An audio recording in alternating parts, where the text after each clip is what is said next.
Acompáñame al libro de Apocalipsis, capítulo 13 y verso 13 y 14, lo cual dice la santa palabra de Dios así. Apocalipsis 13, verso 13 y 14. También hace grandes señales, de tal manera que aún hace descender fuego del cielo a la tierra delante de los hombres, y engaña a los moradores de la tierra con señales que se le ha permitido hacer en presencia de la bestia,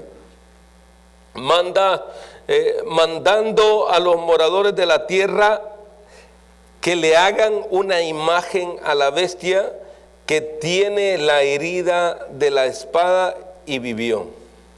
Gracias, Señor. Amén. Puede sentarse.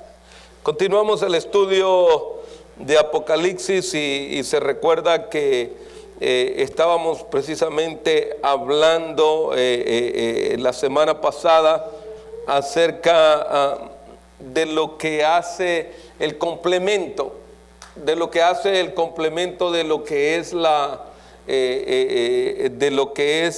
la Trinidad dentro del mundo de las tinieblas, el cual tiene que ver el dragón que representa a Satanás, de igual manera la bestia, ya que hay dos bestias, una que surge del mar y la otra que surge de la tierra.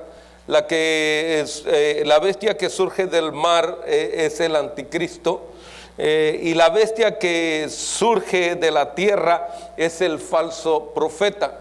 Uno es el anticristo, el que realmente es un líder político, el cual vendrá y se ganará el corazón de todas las naciones, el cual vendrá y tratará de llevar una paz y una economía social de tal manera que despierte el que los reinos se rindan paulatinamente a él y los países vengan a aliarse de una manera diferente. Pero él solo no podrá hacerlo todo, porque necesita de un líder religioso y especialmente cristiano. Yo voy a dejar aquí entre comillas que usted llene el espacio, porque hay muchos que les gusta apuntar y decir, ese líder político, ese líder cristiano, el cual sale, o esa segunda bestia que aparece en el capítulo 13, con la cual iniciamos la semana pasada, que inicia del verso 11, la segunda bestia. Él tiene que ver con un hombre religioso cristiano, o sea, que es seguidor de Cristo, pero que realmente también se le conoce con el nombre de falso profeta.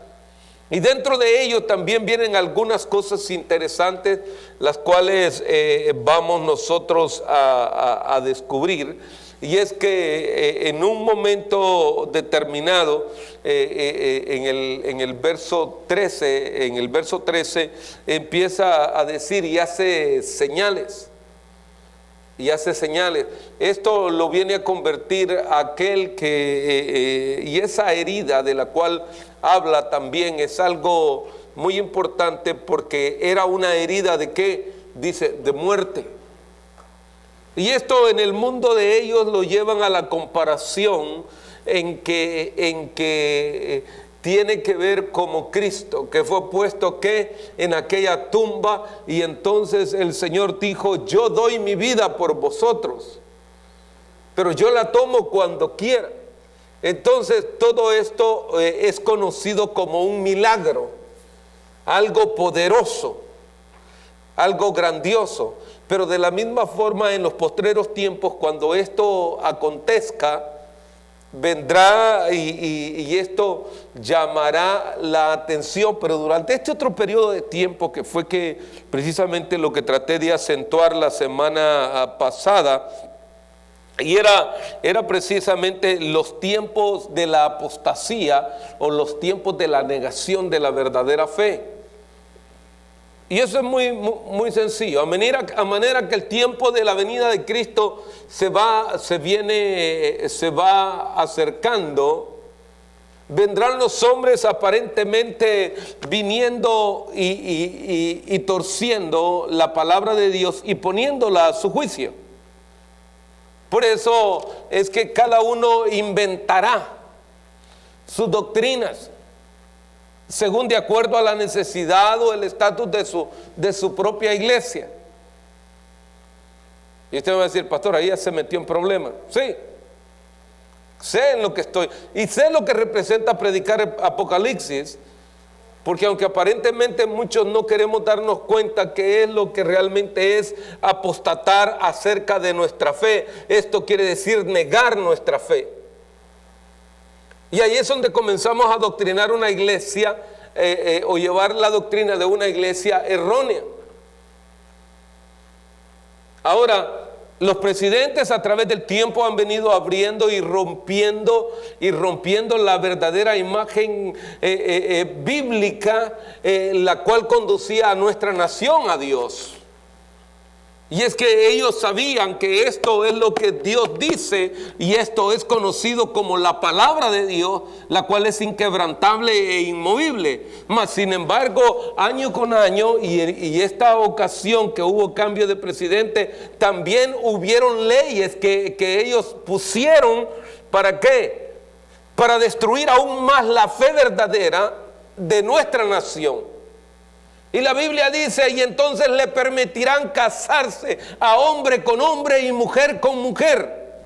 Ahora, pero todo ¿dónde comienza? En el estatus de los gobiernos. Y ahí comienza. Porque al no obedecer esto, el hombre al permitir eso, está violando la palabra de Dios. Y eso es negar la verdadera fe. Eso es estar en contra de la verdadera fe.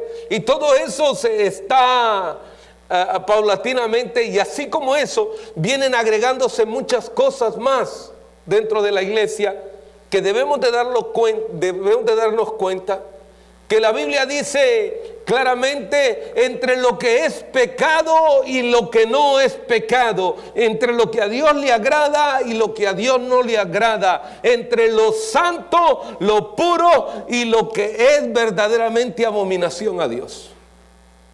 Y eso ha venido deteriorando todo eso. Ahora, y usted me dirá, ¿y por qué lo saca a la luz? Se lo estoy sacando a la luz para que nos demos cuenta que eso está marcando los tiempos del acercamiento de la venida de Cristo. ¿Por qué? Porque así como abunda la gracia, también abundará ¿el qué? El pecado. Ahora, había alguien que me preguntó, porque en un momento voy a entrar a eso, pero quiero enviar esta palabra de antemano, porque sé que no voy a poderlo hacer mucho, pero quiero darle. Alguien me dijo, ¿cómo es posible que nosotros, siendo sellados, al final nosotros vengamos a ser reprobados? Si yo ya soy sellado con el Espíritu Santo, ¿cómo es que yo venga a ser al final yo reprobado? Bueno, es que no nos reprueba nadie, nosotros nos reprobamos nosotros mismos con nuestro propio estilo de vida. Me dice, pero si yo soy sellado con el Espíritu Santo, yo tengo derecho a entrar al trono de Dios. No, momento, porque la Biblia dice que sin santidad nadie verá al Señor. Pero como ahora, ¿y por qué refutan eso? ¿O por qué contradicen eso? Porque quieren que se le dé por su lado. ¿Por qué si sabiendo hacer lo bueno no lo haces? Eso va a ser considerado como ¿qué? Entonces, todas esas cosas, doctrinalmente hablando, son las que a muchos se les ha enseñado y se les enseña. No te preocupes, tú dale al bailongo, tú dale a esto, tú dale a lo otro. Al fin y al cabo, tú eres sellado con el Espíritu de Dios y tienes derecho a la entrada. No, equivocado totalmente. O somos hijos de luz, o somos hijos de las tinieblas. Y esa es la realidad. Pero de una misma fuente no puede salir agua dulce y agua amarga. Vamos, tranquilo, no puede. Entonces me dijeron muy tristemente, entonces, pastor, quiere decir que no, eso quiere decir que seamos santos, eso quiere decir que seamos apartados. Por eso es que el salmista dijo, porque lámpara es a mis pies y lumbrera. Dios no es injusto, somos nosotros los que nos desaprobamos, los que borramos el nombre del libro de la vida. Nosotros, ¿con qué? Con el pecado que hacemos. A veces es difícil admitir una predicación de esta naturaleza porque uno queremos buscar que todos entren. Yo no condeno a nadie, yo predico la santidad con la que debemos vivir. Porque yo no soy el juez, yo mismo seré ¿qué? Juzgado por ella. Pero mi trabajo es hablar de ello. Por eso es que la semana pasada, cuando toqué Primera de Timoteo, capítulo 4, del verso 1 en adelante, dice, pero el Espíritu dice claramente que en los postreros tiempos algunos apostatarán de la fe, escuchando espíritus engañadores y doctrinas de demonios. Muy tristemente en aquella ocasión veníamos de Tijuana a altas horas de la noche, como 11:30 de la noche, y nos detuvimos precisamente en el cementerio, ahí al lado del cementerio de Tijuana. Iba una procesión dentro del cementerio a esa hora de la noche. Me va a decir si equivocaron de hora de enterrar al que falleció, o le parece algo ilógico que a las 11:30 de la noche vaya todo un grupo de personas entre medio de todo aquello que es una oscuridad. No, pastor, perdónelo, pero es que los muchachos andaban jugando. Yo los perdono, no se preocupe, pero esos jugando no andaban. Eso sí sabían los que estaban haciendo. Pero como siempre se busca a alguien muy compasivo, en ese sentido, muy tolerante, no se preocupe. Yo no sé cómo es el dicho popular, pero si hay alguien que se lo sabe por ahí o por las redes sociales, ahí corríjalo. No sé si hechor y consentidor son iguales, pero se van. Bueno. Entonces uno por andar ¿qué? Consintiendo seguro. Vamos. No sé si el dicho está bien, lo dije como debiera, pero bueno. La idea es eso, dijo por allá un comediante. Ahora, ¿por qué? ¿Por qué es importante darnos cuenta realmente todo ello? En 2 de Timoteo, en segunda de Timoteo capítulo 4 y en el verso 1, por eso le dice, te encarezco delante de Dios y del Señor Jesucristo, que juzgará a los vivos y a los muertos en su manifestación y en su reino. En otras palabras, seremos juzgados. Muertos y vivos seremos juzgados. ¿Y de qué seremos juzgados? De que lo que cada uno de nosotros haya hecho. Y esa es la realidad. ¿Qué hemos hecho? No se meta con eso, pastor, eso es mi vida. No se preocupe, no me meto, esa es su vida. Pero ahora vamos a descubrir que su vida y mi vida está escrita en un libro. Y este libro se llama La Memoria de Dios. Y en esas no hay mejor cámara que pueda llevar que pueda llevar esa contabilidad de hechos. Por eso es que este día quise continuar hablando precisamente, estoy a la mitad de la segunda parte de lo que es la segunda bestia. Y quiero hablar precisamente del verso 13, donde dice, también hace grandes señales. Y esto precisamente, grandes señales, hace grandes señales, de tal manera que hace descender fuego del cielo en la tierra delante de los hombres. Recordemos una cosa, que ya en Egipto ya se llevó a cabo muchas de estas señales, y que aquellos magos, brujos que habían durante la época de Moisés, en aquel tiempo, también ellos hacían señales. ¿Se recuerda? Moisés tiró Moisés vino y lanzó su bastón o su cayado a tierra y se convirtió en una serpiente. También ellos vinieron e hicieron, y tenían la fórmula secreta para hacerlo. También lo tiraron y se convirtió. Vino Moisés y convirtió el agua del Nilo en sangre. También ellos vinieron y lo hicieron. Ahora, de la misma manera, cada uno de ellos empezó a hacer esto. Ahora, sin embargo, hay que reconocer que el hombre tiene sus limitaciones y está bajo la autoridad y el poder de Dios. Y el mismo diablo no puede hacerle más daño a la iglesia. Él puede hacer o llegar hasta donde Dios le permite. A él Dios, ahora sí, como lo dirían mis hermanos mexicanos, ahí hubo uno quien le pintó la raya. Y ese se llama Jesucristo. Al diablo el Señor le ha dicho: de aquí para allá no vas a pasar.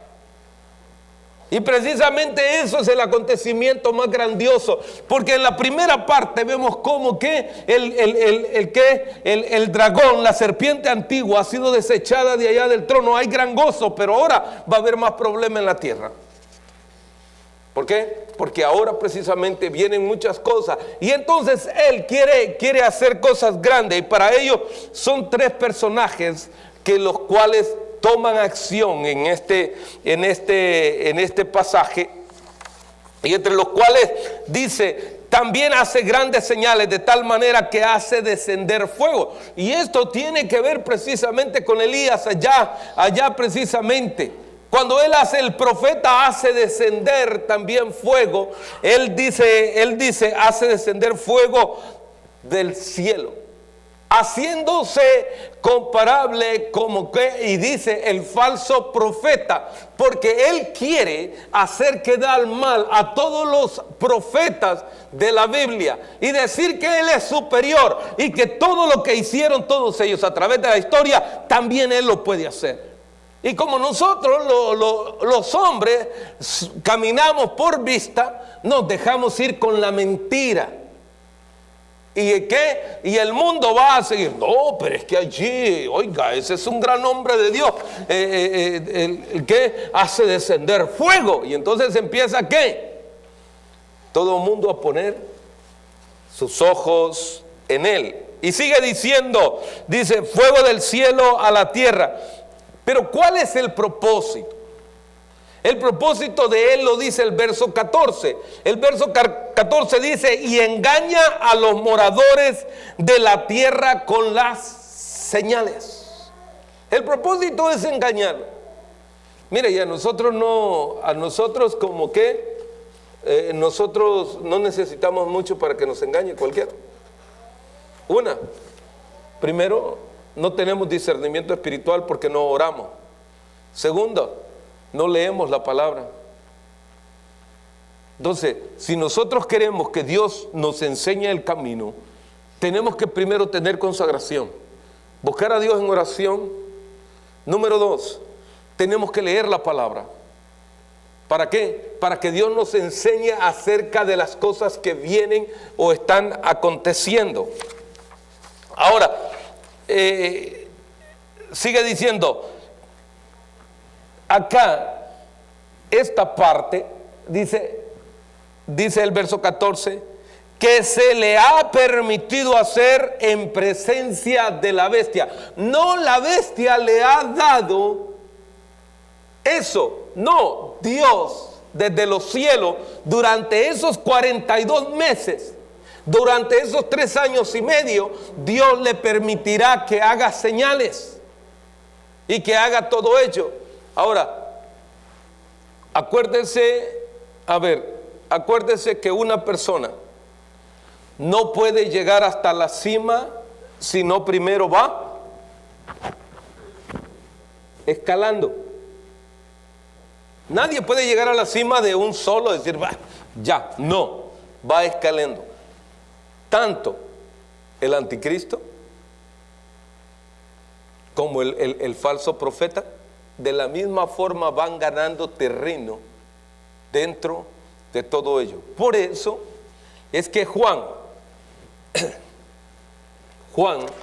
habla de muchos anticristos. Y la palabra anti quiere decir en contra. Y hay muchas manifestaciones. Hay muchas manifestaciones de hombres cristianos a través del tiempo que vienen buscando su gloria, que ellos sean vistos, más que en vez de decir el Señor ha bendecido la nación, el Señor ha bendecido al pueblo, el Señor sigue haciendo los milagros. Siempre dicen ellos, yo soy, y llenan sus arcas. Y así es como los hombres van ganando prestigio en medio del pueblo cristiano. Y ya cuando están allí, muchos de ellos realmente cuando vienen a descubrir la verdad, se decepcionan de aquello que es una realidad. Y muchos de ellos están en contra y buscan un modismo o una manera. Había un muchacho,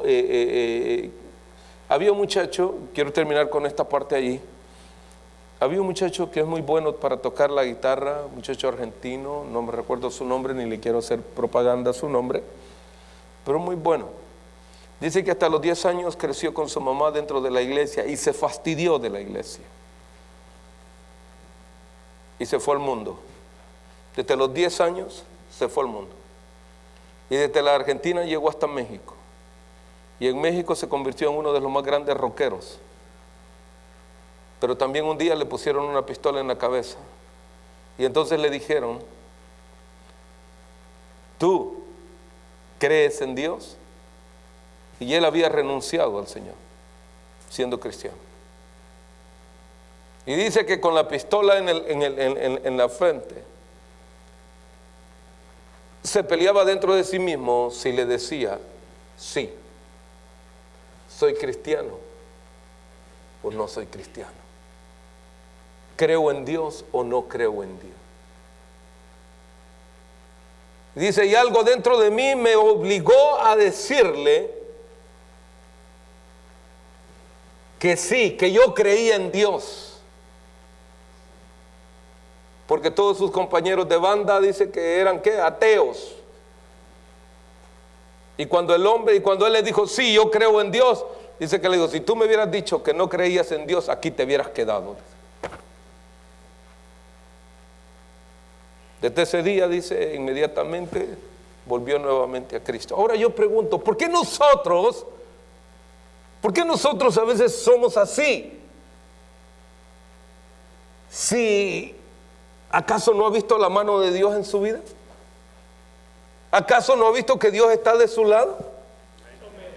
¿Acaso no se ha dado cuenta que nosotros vivimos por gracia y por amor de Él? Entonces, pero pastor, qué bueno. Sí, pero no nos desviemos. Porque el enemigo nos va a hacer ver cosas para desviarnos a nosotros. Y entonces, a la hora de que el Señor venga, y el tiempo de la negación se vuelva todavía más fuerte, nosotros seremos los primeros en caminar tras de ella. Por no darnos cuenta que Dios es real. El Dios que te toca, el Dios que te ayuda, el Dios que te trata lleno invisible, Él sigue hasta ahora ministrando nuestras vidas. ¿Por qué no se pone en pie?